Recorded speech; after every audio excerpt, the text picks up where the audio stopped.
Hi, my name is LaDawn Burnett. I'm a 2012 graduate of Notre Dame Law School and the Alumni Relations Director for the Black Alumni of Notre Dame Board, also known as the BA of ND. And I'd like to welcome you to our new series, Caregiving with Dignity. As an active Notre Dame alum, I know Domers use the Notre Dame network to get jobs and progress professionally in their careers. And that's wonderful. We should do that. We should continue to do that. But it seems to me that there's a real opportunity for us as a community to support each other in more important and personal aspects of our lives.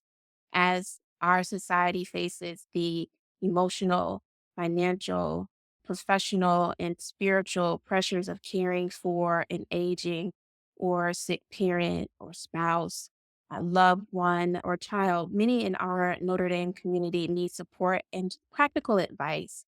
As we progress through this series, we will learn a lot. We will hear donor caregiver stories. We'll get some tips on handling the financial and legal issues that caregivers encounter. We'll navigate cultural concerns around making caregiving decisions. We'll also explore how to preserve generational family history and wisdom. And we'll get some guidance on how to develop an all hands on deck, nobody left out family caregiver approach. On behalf of the BA of ND, we hope that you'll find your experience with the Caregiving with Dignity series to be insightful and engaging, and that you'll follow along with us on Thinking Deep. I'd also like to take a moment and express our sincere thanks and appreciation for the Notre Dame Alumni Association for sponsoring our Caregiving with Dignity series. I am absolutely delighted to have with me a wonderful panel of three Notre Dame alumni. First, we have LisaMarie Collins, a 2007 graduate of Notre Dame Law School. Welcome, LisaMarie. Hi. We are also joined by my colleague on the Black Alumni Board, Fraser, a 2019 graduate of the Mendoza College of Business in the MBA program there. And he's also our Student Relations Director for the BA of ND. Welcome, Ray. Nice to be here. Lastly, we are joined by Francesca Milles-Dave, a member of the class of 2001. Welcome, Francesca. Hi, everyone. Many in our community have served as primary or as one of the primary caregivers for a loved one. It's a tremendous responsibility that brings a lot of challenges to our lives, but also moments of actual joy.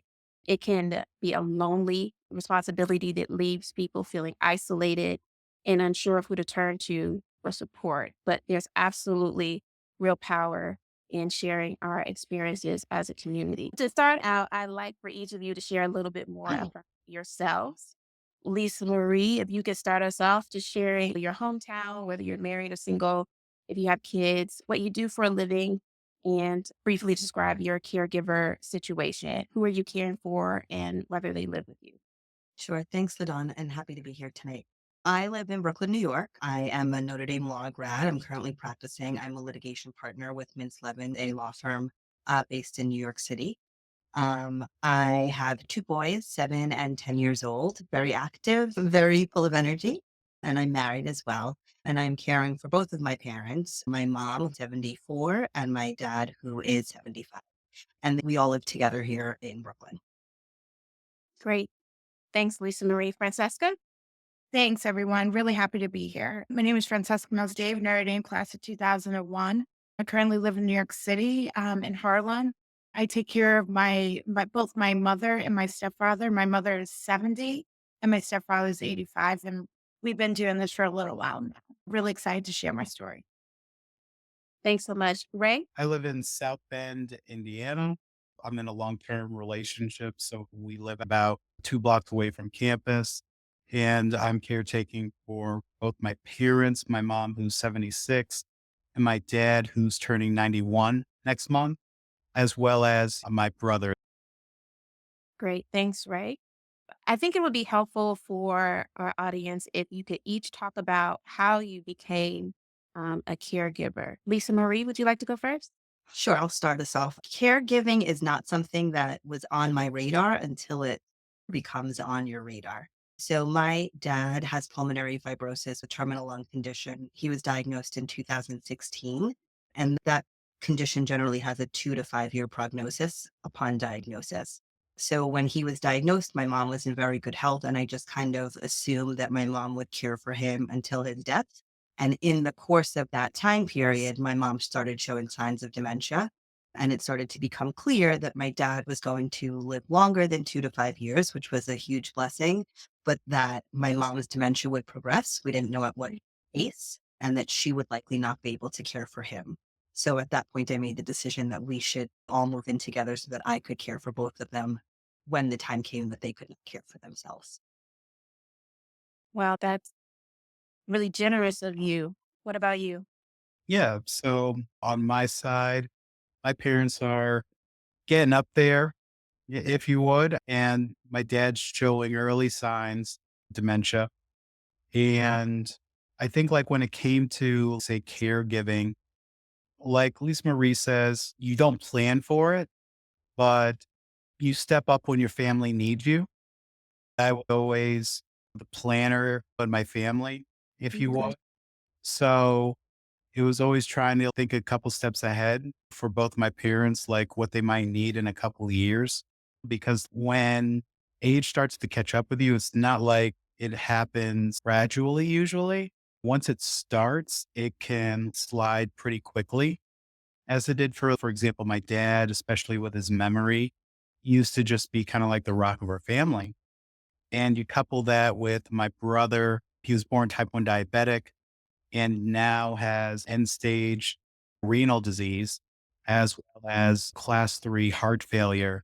He's been in and out of the hospital for the past 2 years. He actually just checked back in earlier today. And it, yeah, no one like really sets up a roadmap for you. But when you get in the situation, you're just trying to do the best that you can and just remembering to take it one day at a time. And also just try not to put too much on yourself and just always remember that you're doing all that you can. Great advice, right? Thanks. Francesca, what about you? Now, I know that you've been caregiving for a while. Let's hear your story. My caregiver story started a long time ago. In my family, everyone is assigned jobs. And you're assigned jobs towards when it's denoted as your innate ability when you're like 7, right? And that is your family's job. That is your job within our family for the rest of your life. I know no one who's ever been able to switch out their job. But my job was more of going to hospitals and funerals, and that transitioned into more of caregiving, right? I again, about maybe a couple of years out of Notre Dame, my mother showed signs that she was no longer able to care for herself in an appropriate way. So then she moved in with me then. And then most recently, about a year and a half ago, after my stepdad, who I've been caregiving for long distance, it became apparent that he was no longer able to live by himself. And I moved him into my home also in New York. Caregiving responsibilities differ depending upon your parents' situation and also your own personal circumstances. So I think it would be helpful for us to hear what a day in the life looks like. Maybe not an average day because I'm sure every day is different. But if you could just share with us just a glimpse into what the day to day is like, because you all have demanding jobs. And I know a lot of people are wondering just how do you do it? LaDawn, there is no typical day. Yes. Every day is different. Every day you wake up and you're like, we're going to do X, Y, and Z. And none of those things are important, right? You try to have some semblance of a routine just to keep yourself sane, because that is your number one job and priority when you wake up in the morning is just how am I maintaining my sanity throughout the day? Unfortunately, there are times where my mom can do certain things on one day and can't do it the next day. It's quite amazing, right? And you don't know when those days are going to happen, right? So what you really, as far as the day to day, it's go for me. I go to the market in the morning first thing because that's my alone time, right? I do that. I come back, I shower, get ready to go to work, either hybrid or in the office.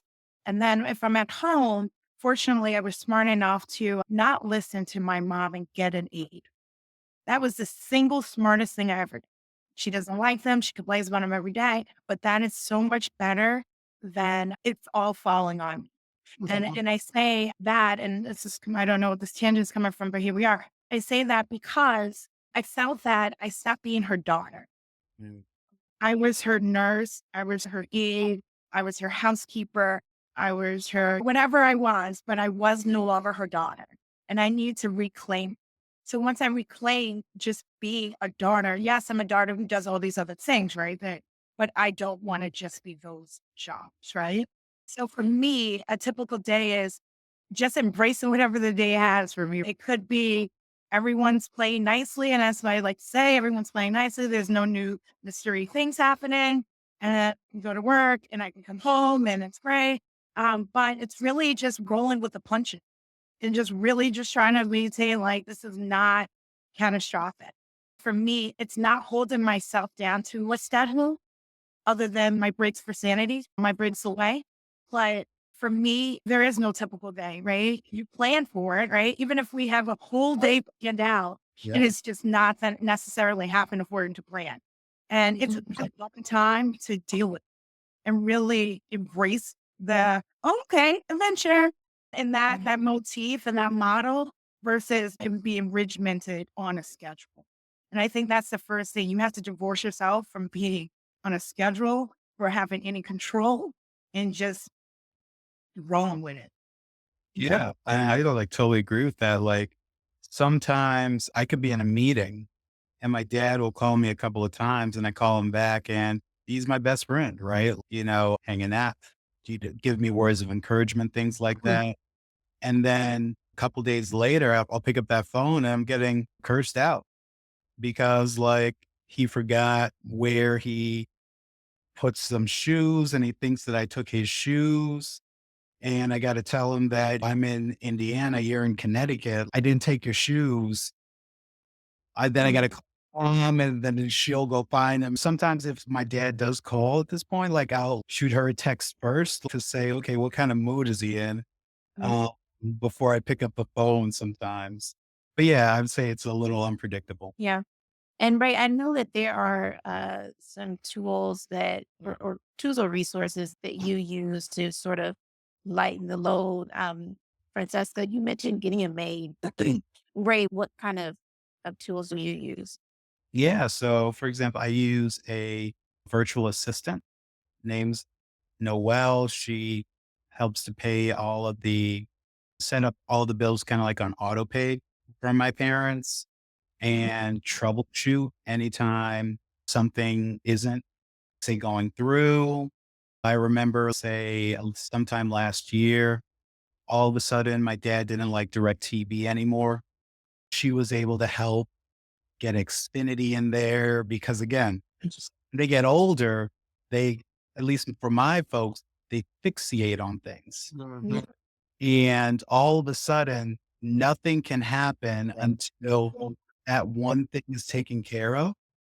So, thank goodness, well, she's able to just spend the time that I unfortunately don't have is to get on the phone with Xfinity, come back to my dad with all of the prices, and then have all of those separate conversations and get them in a good place. The other thing was having a property manager as well.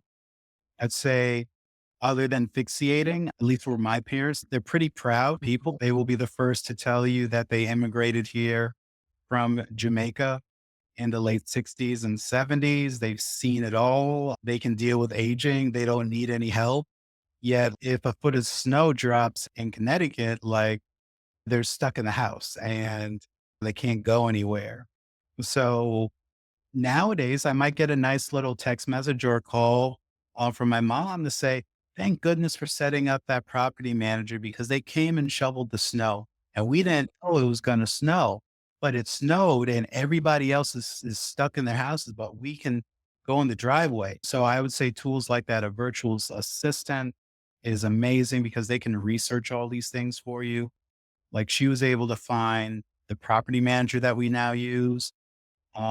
We have a cleaner that comes in like at least once every other week. I found that's like very helpful so that when guests come over, they feel comfortable visiting. So yeah, those are some of the things that I found to be helpful. Great. Now, Lisa Marie, I know that you also are encountering these shifting changes and situations caring for someone who has dementia. Can you talk a little bit about your experience? Sure. So my mom is in, I would say, the middle stages of dementia, in that I would say her short-term memory is essentially gone, but her long-term memory is intact. So by my kind of observation, I think she retains new information for about 30 seconds before it completely disappears. What I understood dementia to be before my mom had dementia was really like it was just forgetting. And it's just so much more than forgetting, and you don't understand it until you're living it, how much rapid forgetting, which is what they call it, impacts a person and their ability to function and their ability to just kind of live their day-to-day life. The thing that surprises me about the fact that her short-term memory is gone is that she is still very much herself, right? So she still wants to do all of the things that, like, my mom's really, what somebody would call a busybody, right? Like, she's all up in everybody's business. She still wants to be in your business. She's going to forget it 35 seconds later, but she still wants to do that, right? So it's been important for me to remember that she's still my mom. She's just my mom who can't remember anything. So to the extent that there's things going on in the house and the kids have activities and whatever it is that's going on, I should include her in those things just the way I always have, right? And I find that when I do that and when I'm really intentional about that, her mood is better, her spirit is better. So that's something that I really try to focus on that. It's really easy not to, right? It's really easy to just go on about your business and say, she's not going to remember a single thing anyway. I'm planning my son's birthday party for this weekend. I try to involve her in the planning like I would have a couple of years ago, because those are the things that really will keep her going. It sounds great. That sounds great. But I'm interested in hearing how caregiving has affected your relationship with your parent compared to before they got sick to now. What does that look like for you guys? I've always had a nice relationship with my parents. So when caregiving became something that needed to happen, it was an obvious transition. And as I said, I'm caring for my kids, my little kids, as well as my parents at the same time. When we all moved in together, I was parenting everybody, right? I was acting like everybody's mother in the house. And I learned very quickly that my parents really resented that. And I had to really put myself in their place and think, if my sons start mothering me in 30 years, how would that make me feel? Yeah. So I had to really get right with myself in that I'm helping them with their health challenges, but I am still their child and they are still my parent. And I find that once I was able to rate that imbalance, it really went a long way in making us all living together and caregiving and all of that a lot smoother. They weren't resisting me in the way that they first were when we all moved in together. That's really interesting. I know that people who care for their parents often encounter this shift in the parent child dynamic where they feel as if the roles have been reversed. But what you're sharing is that you may be helping them through this particular phase of life, but you're still maintaining the respect and the boundaries and the recognition that, that they're your parents, and Yeah. having them see that you still give them honor in that way, I think is really important. And respecting their independence as well. It's really easy to think, okay, you're sick and you're old and I don't want anything to happen. So I'm just like all over them the way that I would be with a child. Mhm. Uh, but they've been living as adults for 50, 60, 70 years, right? They don't need me hanging over them, even if I want to, and maybe even if it's needed, right? It's finding the right balance of maybe kind of doing it, but pretending you're not. It's just figuring out how to really respect those boundaries and make them feel seen in that way. I know that there are those in our community that don't have the best or didn't have the best relationship with their parents growing up. And so I'm interested to hear your guys' thoughts on how do you become a caregiver for a parent when you may feel that parent wasn't the best parent to you growing up? Aging for my dad, it's kind of like definitely brought us together in a lot of ways because we definitely had a lot of run-ins like growing up. He was definitely strict and super independent, but man, when he like first started to fall down, for example, or the first times he'd be out and he wet himself, he couldn't make it to the bathroom, how that say, you know, humbles you. For him to ask me for help, he's relied on me a lot more now. And he's also opened up a lot more as well. Now I also have to like, balance that with kind of like setting fine, say boundaries with my parents, because of that childhood trauma. And just so that like I keep my sanity.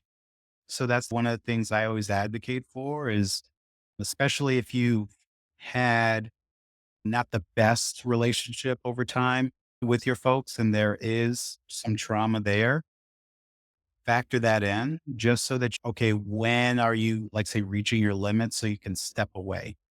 So for me, when I'm home, for example, being home can be a little triggering for my anxiety if I'm there over a certain amount of time. So I always go for no more than, say, 5 days max, but it's usually between 3 or 4. If you would, I always make sure when I'm home, I take my parents to church. For example, I drive them, I dress my dad, I bathe my dad, and we do things like that. We take pictures now. That's the other thing I would say is that as they're getting older, pictures become like super important because you really don't know how much time you really have and where their condition is going to go next. For example, my brother was working independent, say last year, and this year he's lost over 50 pounds at this point since he started dialysis in November. And yeah, so those are some of the things that I always think about. I think about boundaries and I think about cherishing time. Thanks for sharing that, Ray. Francesca, I know you have some thoughts to share as well. Yeah, LaDawn, thank you. And wow, Ray, I'm an only, right? So I innately have a very close relationship with my mother. But man, was she tough. Man, is she tough. Let me use present. She is still tough, despite all these things this lady's hard. However, it's interesting because I kind of morphed into her. How she would encourage me and how she would bird dog me. I started encouraging and bird dogging her. You know what I mean? Because it was relentless, but because she knew I could do better. So use that same, and it's weird, almost using the same words, the same type of motivator to, hey, you can do this or this, but it's relentless, right? It definitely with that line. But it's interesting. So I have both my mom and my stepdad with me now. And my stepdad, who I was caring for long distance since Notre Dame, right, is a different story, right? So whereas mom was super cagey, the only reason why I knew anything about her health condition is because I decided at one point about 7 years ago to start going to her doctor's appointments because I didn't think she was being truthful. Yeah. Mhm. Like, I don't understand how nothing has changed because all these other things have occurred since her last appointment, but okay. So then I started attending her appointments with her again, despite protest. So important. So important, right? Mhm. So, but then also equally as important, if not more important, was developing the relationships with the doctor. Yeah. Now, understand there's HIPAA, there's understand they can't share with me, but I can give them information. So, Yeah. for appointments, because got to be respectful, I would just give her posing questions, not how are you feeling, because it's fine, but did you throw up recently? All these other things that don't equate to fine, right? So, I guess that was one thing, just to be able to manage that, which even further constrained our relationship because now going back to LisaMarie, it started mother and her, which was just, she wasn't a fan of, still isn't. Mhm. Right. But it's interesting because my stepdad, on the other hand, is older, right? So he's 85 now, but he's always been open with his health situation. And we've walked side by side throughout it. So there was no secrets. There are no secrets. And it's interesting between the two of them where she's like super cagey about everything. It's not that he's like open or very boisterous about all his conditions, but he realizes, hey, I can do better with you with me. Yeah. Yeah, And so it's interesting to reconcile those things. all great points. I want to shift a little bit to talking about the financial burden or impact of being a caregiver. If y'all could just talk about what that's like. A lot of people underestimate that aspect of caregiving. So, what's been the financial burden for you guys as caregivers, and what types of sacrifices or lifestyle changes have you made to make this work for you and your parents and your loved ones? I want to title this section finances rather than financial burden because there's so much to think about when you start caregiving for your parents because you start off thinking just about caring for their health, but there is a financial aspect of it that if I had to do everything over, I would do 100% differently. If you're the child, right? You don't really ask your parents questions about their finances. You have to have some really hard conversations. So if I could do this over again, the day that my parents and I determined that we would kind of enter into this caregiving relationship, I would have sat down and said, I need to understand what your finances are, what your expenses are, what your debts are, what your savings are, what your retirement looks like, what insurance policies are available. Do you have long-term care insurance? What is that policy? I would take that policy in my hand and I would read it and have a real full understanding of what that policy covers. If you are dealing with a parent who is suffering dementia, I would immediately make sure that you call the long-term care insurance policy holder and say, hi, I'm the daughter. And if this payment is missed 1 month, I need to be notified before you cancel this policy. Get that in writing. I went through this whole rigmarole with that. Luckily, we did not lose the policy, but it was a close one, and we're going to need that policy. And I think you have to understand, for example, my parents live with me now, but I can pretty much be sure that at some point my mom will need memory care and she will not be able to live in the home with us. And I'm starting to look into what those costs are. Medicare does not support memory care. And it's from my Google research, it's looking like $6,000 to $8,000 a month. Some dementia and Alzheimer's patients could stay in memory care for 5, 6, 7 years. I mean, who can afford that very early on? What the situation is, what you will need, and how you will bridge that gap. And there are resources out there. There is whatever resources your parents may have. There's Medicaid. There's all sorts of things available. It doesn't happen overnight, and you certainly don't want to figure it out when it's needed. You want to have a plan in place. Great. And just for the benefit of those watching who may not know, what is memory care? What does that involve? Memory care is a out-of-home facility, care facility specifically for dementia and Alzheimer's patients. It's different than a nursing home because there is special care that goes along with Alzheimer's and dementia. So it's a memory care facility. Great. Thanks for that. Ray, LisaMarie did a good job in terms of like when she mentioned figuring out where your parents are when it comes to the finances. So with my dad, he was paying all the bills. I'm taking in, we have a small rental property.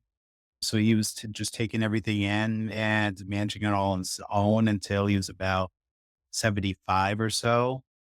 That's when I would say I started to say take it over slowly, but it wasn't quick. It actually took a couple of years, honestly, before he gave up all the reins, if you would. And there were, some, and it's not for really say shouting matches with your parents because they do the shouting and you're kind of like the child. I got a few point the finger. What are you trying to do? Trying to take over and things like that. But you got to stay with it. And thank goodness that we did because now we're not in that situation where, say, God forbid, if my name wasn't on, say, the bank accounts and say when it comes to his pension, get him a credit card or a debit card so that because he used to just to deal with cash a lot. That was how his generation was, just cash. He didn't like credit cards or anything. But now at his age, he'll want to say everything in all 50s or hundreds because his hands shake a lot. So Mhm. and deal with the ones or he just likes to give the person $100 bill and just take the change, but then he loses all the change. I would say, luckily with having the rental property, even the property manager that we have, their pay comes out of that. So have passive income was very helpful in our situation to help. My dad also had pretty good pension after working with the Department of Transportation for over 20 years. But when you think about the cost of a virtual assistant, thank God we live in a remote or digital world, because that's only a few $100 a month. We wish we could do live-in care, but my parents didn't have long-term insurance. And live-in care can get pricey pretty quick. Just having a person come in once every other week to cook a meal, do the laundry, take my parents grocery shopping if they want that, that's a couple of hundred just for one visit The average cost of in-home care is about $600 per day. per Right. day. Oh, it's man, either I need to make more money, or it's like it got to come back in another life with something else. And then I'd say the other biggest thing is health. I think one of the best things my parents did was, because they have a big yard, my dad's always been good with his hands. So he's always in the yard. No matter if it's sunny, cold, he'll put on his little big coat. He has this yellow hat that he likes that he just goes out in the yard. Even if they're shoveling snow, he'll take 2 hours to put on his boots. Then when they're all done, that's when he makes it out there and he gets his lunch. And then he takes 2 scoops to report to my mom that all the work's done. You're gonna laugh at it sometimes, you know? Yeah.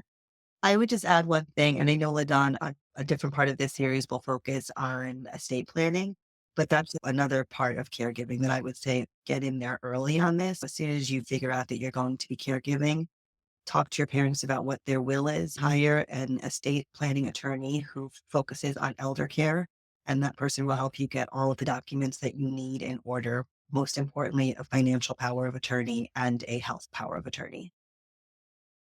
Great. Yeah, Thanks for that. I'm gonna piggyback off of you, LisaMarie, because I've shared about my mom and my stepdad who were here with me. But unfortunately my dad passed away last year or in 23, right? So to me it was yesterday. It could have been 20 minutes ago as far as I'm concerned. Anyhow, but I didn't have that same relationship with finances that I do with my parents that are with me now, that have known for at least some degree that they can no longer handle things, right? For a long time, right? I'm talking 10 plus years, right? But my dad, he went to work the day before he died. He was going to go to work that night. We never had those type of conversations. He never wanted to talk about final arrangements. I remember last time I saw him, I brought it up. He was like, "Oh, why are you rushing this?" I'm not rushing this, dad, but I need to know. He's whatever you decide, it's gonna be perfect, baby. Baby girl, let's just talk about this. We got more yesterdays and tomorrows. Let's focus on today. Right? Even with that said, he thought he was protecting me. I heard the super loud because right when you were saying like, name on your bank accounts, my dad had all my information on his accounts. Guess what happens when you close down accounts? You don't have access. Mm. No one told him that because he would have made other decisions. So not understanding, hey, before they die, if you need access, you got to make moves then before the death certificate, or you're completely locked out. Even if your name is on that account, these are a certain generation. It's his name. All these other people can maybe have access if I can't, but it's mine. Right? Him not understanding that it would be an issue because he's did it that way multiple ways. You know what I mean? And so it's also educating yourself. To Lisa Marie's point, I use online support groups to find new things because they may be 5 minutes ahead of me or 10 years ahead of me. Just these things that a lot of folks think they're doing the right thing. I think, Lisa Marie, similar to you, life insurance policies is another thing, right? No, I need copies. I have them digital and soft copies, right? No, we're not playing any games here. This is going to be the worst time in the world. You are not going to have any time to figure anything else out. Right. You are going to be over capacity. Yeah. And you have zero room.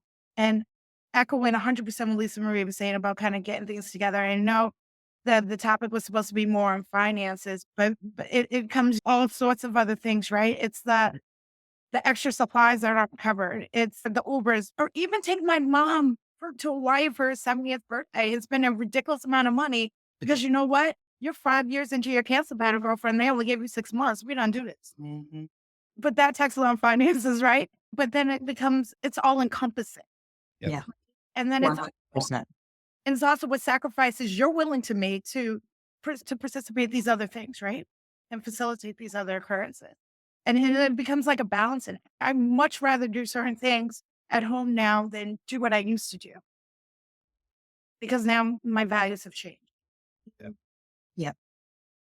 Well, this is all such great advice. Thank you, each of you, for sharing. I'd like to talk about something really important that people don't usually talk about, and that's your relationships with the people that you love.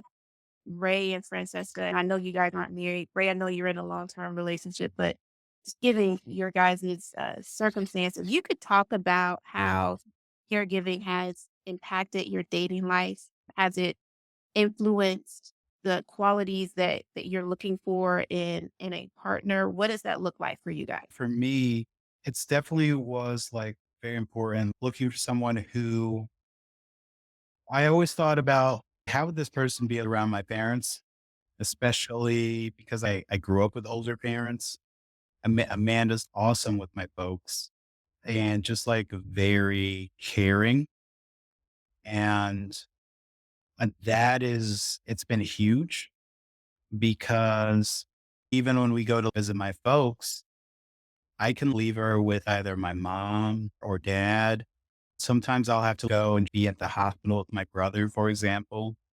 And on the last visit, took my parents to church, helped get them ready, things like that. I think it's very important because some people, and it's no offense to them, they're not built that way. Hmm. But and you also want to make sure, hey, if this was another life, if I didn't have family, maybe something else would work. But this is the reality. You have to make those tough decisions early on because at the end of the day, I know my family comes first. If I couldn't devote time instead of going on a vacation with the guys or something like that, we spend like a lot of times going to visit my parents in Connecticut. So yeah, I would say that you definitely have to look for the right qualities and also the qualities that you're not looking for as well. Francesca, what have you seen? Super blessed that my partner is great. We were friends for years before. It helps because he knew my aunt before her major stroke. So he knew the old her, right? Or what she considers the old her, because I know about four other versions of her, right? And so he is super caring. So we work together and we have alternative work schedules. So he's at home when I'm at work. Someone's always giving breakfast and someone's always going to be there at the dinner. He allows me breaks. I got to go to the natty and he's, baby, I got you. You're home. And so it becomes, to Ray's point, like these qualities that you're so blessed about. I never asked. Yeah. Right. You can't ask like the love that he now, they consider him their son. And it's all about love. But you need someone that understands this aspect of it and understands that even when you're overstimulated, you're not going to stop. Mhm. I Right. think you make a good point. If you have to ask, it's probably not for them. Marie, I know you're about to jump in as well. I would say for my husband, he's always the last priority. And I hate to say that, but it's the reality. On any given day, the first priority is my kids, my work, or my parents, depending on what's going on. And then I'm just like, you can take care of yourself. And also, could you help me with this? I have nothing left to give. I'm sorry. I am grateful for a partner who understands that and supports me, especially with our kids, for example. A lot of times I'll think I really need to spend some time with my parents because they haven't left the house all right. And I really haven't seen my kids all week because I've been busy with work, but I can depend on my husband to take my kids to do something fun. And then I can spend that dedicated time with my parent. And I'm incredibly grateful for that because if it was not for that, it's literally impossible. Yeah, that's so key for you to share. Thank you for making that point, Lisa Maria. You're in that sandwich generation that we're hearing a lot about. You're married, you have your own little family, and you're also caring for your parents. I would like to hear how being a caregiver has impacted your own personal aging plan. Has it impacted the decisions that you're making for yourself, planning for the possibility of needing long-term care Has it impacted how you're caring for your body? Are you exercising more? Are you eating better? Are you making plans to live a healthier um, lifestyle as you age? Ray, Yeah. I would say for me, definitely working out and staying in shape, eating better. I wear one of those, like I'm not diabetic myself, but they have these consumer, say, glucose monitors, like where I wear the Lingo one. It helps me control what I eat nowadays because I want to be able to, like, say, age in a lot of ways at a similar path that my dad did, being able to stay active. I found with my dad, having hobbies was a big learning point. He worked as a machinist for the Department of Transportation for a number of years, but he also liked being a landscaper. And when he was in landscaping, he loved taking care of his yard and garden. It keeps your mind going. In my day job, I work for a private equity firm. I also try to do a lot of mentorship for startup companies, doing research. So yeah, just trying to think about what kind of activities can I do even when, let's say, my full-time career stops. great advice. If I Thank could, for me, it's less about the original question, but what I really heard was, what am I learning through this experience? And oh my gosh, learning life by watching someone die. Yes. Such an impactful thing. And it's a wide variety of how people approach similar situations. Watching some of the fortitude, Yeah. or some of the people who are just giving up, or some of the people who are living without regrets. I have an uncle that's in hospice now, and he has decided there's not one regret he's going to have ever. Just understanding that mentality, right?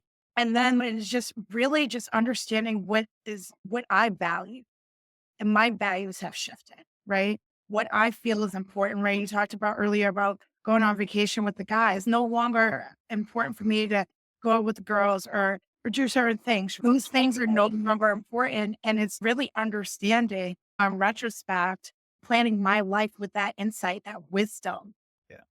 is just a blessing upon a blessing.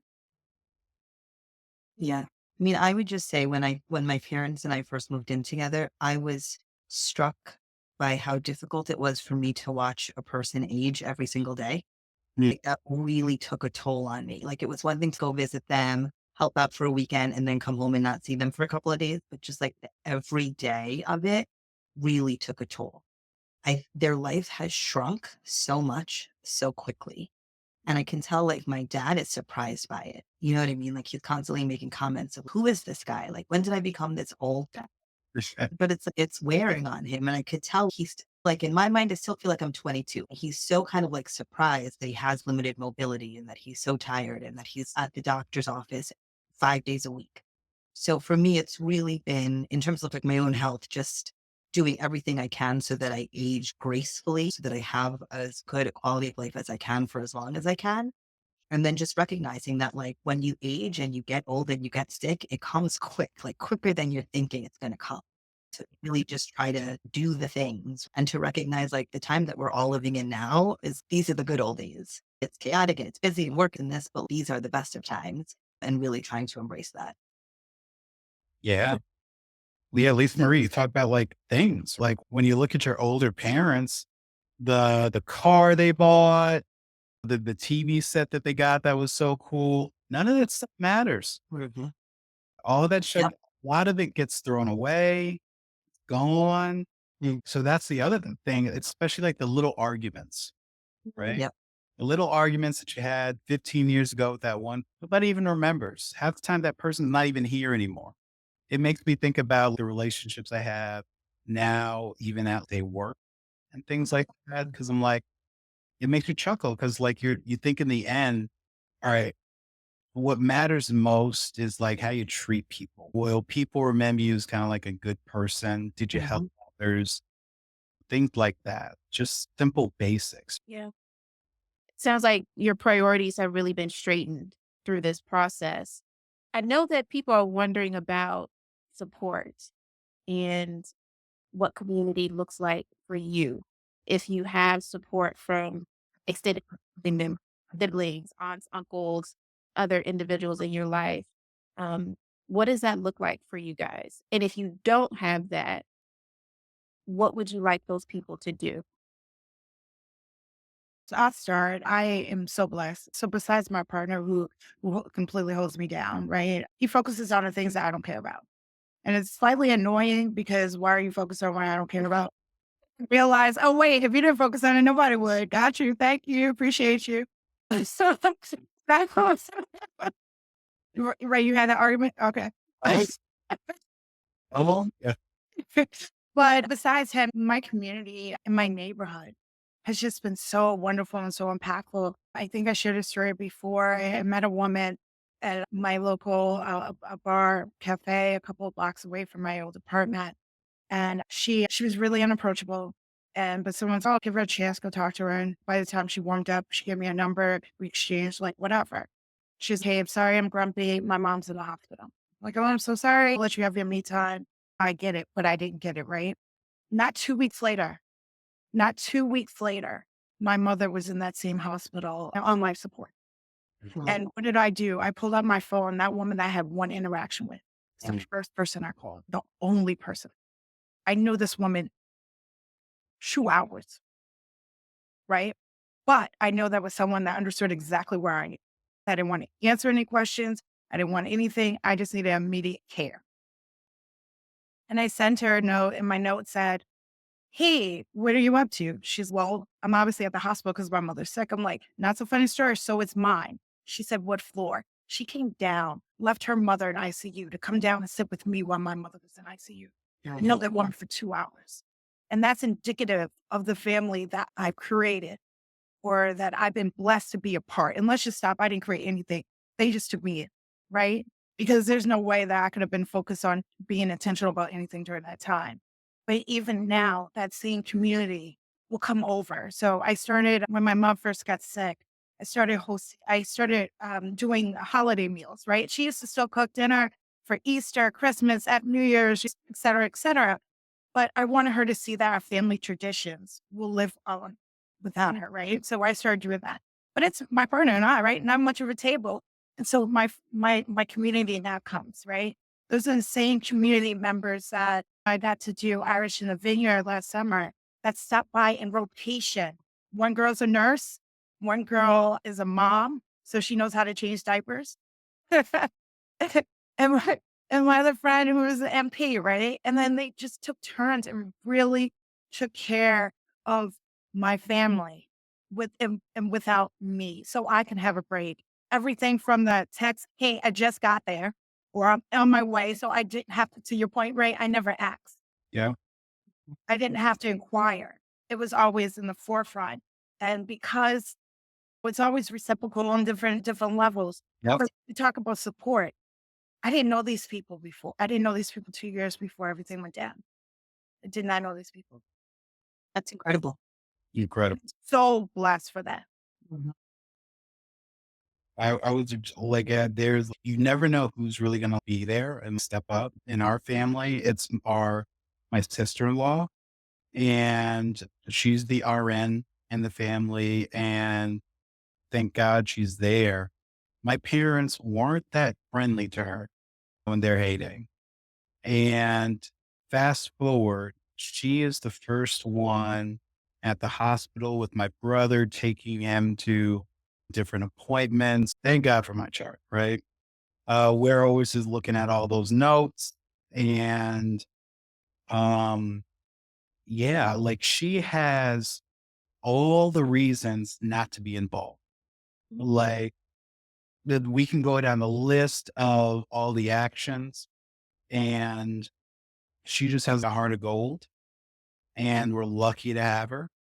So I would say that's one of like my family members that has just like really stood up. Her and my oldest brother, like Mhm. really stood up. Yeah. That's great.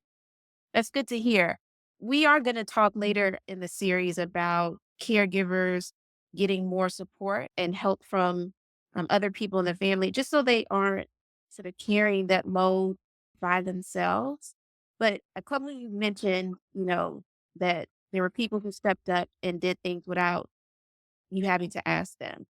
But because I know that there are people out there who may feel that they have family members who are like you guys, they've stepped up, they're doing the caregiving, and on the outside, it looks like they're doing just fine and they don't need help. Sometimes the opposite is true. You could use a hand. So, for people who are watching, could you give us some examples of things that you would like people to offer to do that would sort of lighten the load? Maybe you don't feel comfortable asking, maybe you wouldn't ask, but these are things you would like people to offer to do. Well, I feel comfortable asking. The first That's thing, get comfortable asking right away. There is no pride in drowning. And for my parents, I think the most helpful thing is just company. And I think they're probably sick of me and my husband and my kids sometimes. Like they would like to see another face. So, like when I, for example, travel for work, I'll call my sister or my aunt and say, I'm going to be gone these days. And somebody will come over for lunch. Right. And it's like when they come over, Things like that. it's a party, right? It's not just lunch on Tuesday. It's company, right? It's an outing. So I wish that people would just come and spend time with my parents without me there. Take my parents out of my house without me there. Take them to lunch. Take them to a movie. Um, Something like that without me there. And don't make me it. And I'm not hosting. You are helping with this. Helping me with that. yeah, it's very point. It's that's easy, right? It's like that shouldn't be. That's not. I'm not asking you to do any medical work or anything. Just come and spend time with your loved ones. And I'll take it the opposite way, Lisa Mm. Marie. For me, it's show me care. Mhm. Be referent. It's great that's your aunt, that's your uncle, that's all great, but what about your cousin, Mhm. right?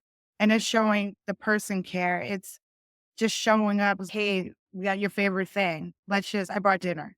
Yep. You That's don't need but my dinner. watch TV, or hey, you want to grab a drink, or hey, there's this event happening. Why don't you join? I think a lot of me that caregivers have zero time, which is also very true, but equally true. They have to have options. So invite them to things because you may be a part of a sweet spot that they can actually attend, or that could be that one thing that they're doing for themselves. Mhm. So invite them to things. Please continue to encourage them to kind of step outside. But then don't be afraid to kind of jump inside the pool with them and say, hey, girl, here's a float. Yeah. Mm. Yeah. And no one's asking them, I would say, folks in those situations, especially if they're not folks that are usually around, to come every week and do it on a consistent every week type of basis. Honestly, it can be a little triggering when somebody says, "Oh, how can I help?" a little bit, because I think it's very rare you're going to find those people. I think we all know the people in like our family who can really take like loads, like taking people to like the doctors or even say taking people in their car, right? And because I know like when my dad, if somebody's going to drive my dad, they got to put like some cardboard down on the seats because you don't know what kind of going to be. I think it just needs to be simple to start with. Just come over. There's no agenda. Mhm. Mhm. And we have those other folks in my family. That's what they'll do. Every couple of months, they'll come over. They'll say hi to my dad, hi to my mom, spend an hour or two there. And then they might check in. But even the check ins can be kind of hard because they'll say, "Oh, how are they?" Well, it's a couple months later. They're older too. My brother, not doing any better. My parents, my dad probably fell the other day. Who knows? But they're hanging on. Right. Yeah. But I would say, LaDawn, if people are looking, feel like there's somebody in their families that is, say, taking the load, just go over the house, just offer, tell them, hey, you're going to bring by dinner. I bet you so many of them will be overjoyed just to not be able to have to think about that one thing Mhm. for that 1 or 2 hours. Yeah. Thanks for that advice. I'm sure that's going to help a lot of folks. I want to know, I mean, this is Notre Dame. So I have to ask, what role has faith played for you during this time? Any of you? Francesca, you want to go first? Yeah, you know what's so funny? I had hitched my entire purpose and being on my mother's healthcare, right? Mhm. So whenever something had changed negatively, I took it personally. And so when you ask the question of faith, the only thing I could think about is what my dad told me is, "Baby, you're not God. You don't have any control of this." And just realizing that you have zero control of the situation, just really leaning on your faith to get you through that day, that minute, that hour, or that appointment, or the post appointment, which is sometimes worse than the appointment. Right? So I just really think it's more of, for me, faith is really paramount, but it's also living in that community and really serving and understand what being a servant is. Really just diving into that piece. You can't say, God, use me if you don't want to be used, right? Mhm. That part. Right? Lisa Marie? I think you said it perfectly. I don't have anything to add. Yeah, I would say one of the things dealing with like aging parents, you can have a good day. And then that's the thing that has brought me like closer in my faith is because I can't make sense of any of this stuff. Mhm. Have a good day, and then you do all the things you're supposed to, right? You give them the food that they're supposed to. You're supposed to do a walk, and then all of a sudden, things are 10 times worse. And then the doctor just can't tell you anything. They just say, "Hey, that's how it goes. You're just aging." There's no logic to a lot of it, so you feel helpless a lot of times. And I've really put a lot into faith. I'm really also thankful for our university, just because talk about another thing that gets my parents happy is just whenever Notre Dame's playing. Like, my parents, they call it Notre Dame. Yes. You know, they'll all gather around the TV. My dad, they don't even understand football. They don't But know there's someone there. There's someone there. exactly, exactly. And they love what the university stands for. And so every fall, it's a big deal. Even in the spring or like here in the winter when the women are playing, it's a big deal for them. Uh, so those, it's the universities, especially in this time when parents are like aging, has really helped a lot whenever they're on the TV. Wow. Well, thanks, you guys. Have shared so much wisdom with us. I'm so grateful. Um, to close us out, I'd really like for each of you, if you have some words of encouragement to share for people who are going through this journey now, what would those be? I can start. I would say if I have a really tough day as a caregiver, it was not anywhere near as tough as the day my parent has had that day. And I try to always keep that in mind that I'm so grateful that I get to be the caregiver. And we all know that our parents are at the end of their life. And when this is all said and done, my number one goal is to look back and to think, like, I cared for you well. I loved you. I made you feel loved and happy and as comfortable as I could, and not have any regret with the way I treated my parents during this difficult time. That is my goal. And that is what guides me every day. Thanks I, for I'd go following that one up. I would say give yourself a lot of grace. There is no roadmap here. And then also know that take solace knowing that you're not the only one going through this. There are others out here. And we all know that it can feel very lonely and very personal. Just remember to breathe and take it one day at a time. Crying is not a bad thing, right? Being vulnerable is not a bad thing. And yeah, so those are some of the things that I would say. great. Thanks, Ray. Mhm. And I There's think those are amazing things, right? Ray and Lisa Marie. The one thing I would suggest, and I don't practice it as much as I should, but carve out space for you. Mhm. Because it's so easy to lose yourself and you're gone before you even notice that you're starting to slip away. So if you feel like you're slipping away, you're already gone, right? So The way to recapture that is to find it's difficult because time is a limited resource, right? Oftentimes, but you can carve out 20 minutes, not even a half hour, like Yeah. 20 minutes, and just do something, even if it's playing Wordle and then your connection or whatever you do, just give yourself something so that you don't become resentful. Mhm. You have to carve that out early and quickly. And even if it's bringing them along and then they get parked somewhere while you do something else, right? Safe, Mhm. of course, right? But you have to figure out a way to care for yourself because if you care for you and you set that standard of what care looks like for a caregiver, no one's going to be able to follow and care for you because you're not showing them. Yeah. And I know it's easy to say and very hard to do, but for me, especially, my mom had an ostomy bag. I couldn't leave her for more than 4 hours for a year, or it was just pandemonium. It was just corpse, right? But even with that, I had to figure out the timing, right? I'm okay. We just changed the bag. Weird stuff happens at the beginning, but I have a good 15 minutes that I can just disappear and come back a much better version of myself. Go ahead. A much better version. And without that, you start slipping away, you start becoming resentful, and then they feel that. And then they don't want to be a burden.